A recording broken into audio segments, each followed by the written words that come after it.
जिल्हा परिषद समाज कल्याण विभाग झाला आक्रमक। वर्क ऑर्डर देऊन ही कामे न करणाऱ्या ठेकेदारांना दाखवणार काळ्या यादीचा रस्ता।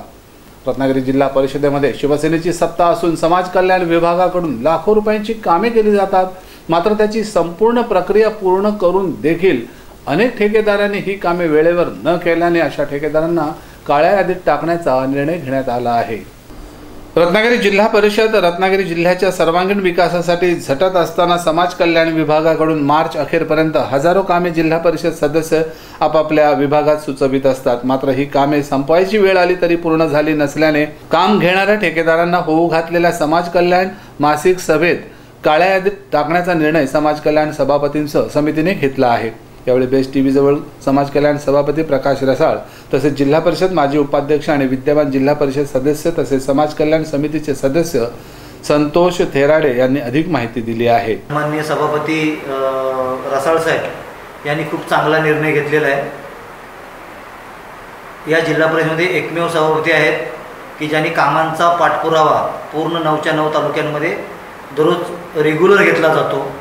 काम प्रगतीत आहे, काम कुठपर्यंत आलं आहे, बिल का आलं नाही, आजपर्यंत जिल्हा परिषदेमधून कुठलाही सभापती पैसे लवकर खर्च व्हावेत म्हणून इथून डेप्युटीना किंवा इंजिनियरना फोन करणारा सभापती आजपर्यंत आम्ही पाहिला नव्हता। पहिल्यांदा आम्हाला त्यांच्या कामाची पद्धत बघायला भेटली, आम्हाला खूप आवडलं। त्यांनी सगळ्या डेप्युटीना आमच्यासमोर कॉल केले की माझं समाज कल्याणच्या समितीचं नुकसान होतं आहे, अंतिम सुधारित बजेटला एक नवीन रुपया समाज कल्याणला मिळालेला नाही। त्याचं कारण विचारलं असता त्यांनी सांगितलं की दायित्व आहे म्हणून पैसे देता येत नाही, आहेत ते पैसे संपवा, मूळ बजेटला तुम्हाला तरतूद करू, अशा प्रकारचं उत्तर देण्यात आलं। आणि म्हणून त्यांनी ही सगळी मेहनत चालू केलेली आहे। गेले 2-3 महिने ते मेहनत करतायत आणि मग समितीतल्या त्यांनी जो हा एक निर्णय घेतलेला आहे की ज्यांची बिलं अंतिम होऊन ह्या 28 तारखेपर्यंत येणार नाहीत त्यांना ज्या पद्धतीला ते काम असेल, जर ते काम अर्धवट ज्या स्थितीत असेल तेवढंच मूल्यांकन करून तेवढंच बिल त्या समोरच्या कॉन्ट्रॅक्टरला देण्यात येईल।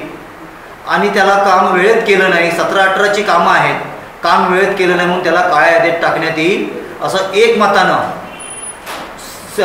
पूर्ण समिती आहे, समाज कल्याण समिती आहे, ही समिती पूर्णपणे समाज कल्याण समितींच्या पाठीमागं आहोत। आम्ही निर्णय केलेला आहे, जे काम करणार नाहीत त्यांना काळ्या यादीमध्ये टाकणार। समाज कल्याणच्या 27 तारखेला मीटिंगमध्ये पुन्हा हा विषय आम्ही घेणार आणि 28 तारखेच्या सर्वसाधारण सभेमध्ये सुद्धा घेणार आणि त्याला अंतिम स्वरूप देणार। कोणाचेही लाड, कुठल्याही कॉन्ट्रॅक्टरांचे लाड जिल्हा परिषदेमध्ये खपवून घेतले जाणार नाहीत, याची दक्षता आणि याची खंबीर भूमिका समाज कल्याण सभापतींनी घेतलेली आहे। म्हणून त्यांचं मी विशेष या जिल्हा परिषदेचे एक माजी उपाध्यक्ष म्हणून खऱ्या अर्थानं मनापासून त्यांचं अभिनंदन करतो।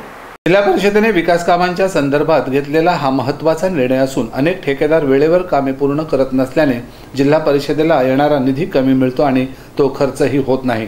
यासाठी सर्व समितीने घेतलेल्या निर्णयाची चर्चा आता जिल्हा परिषदेमध्ये होऊ लागली आहे। रत्नागिरी जिल्ह्यातील सर्व जनतेतून समाज कल्याण विभागाने घेतलेल्या या निर्णयाचं मात्र स्वागत होतंय।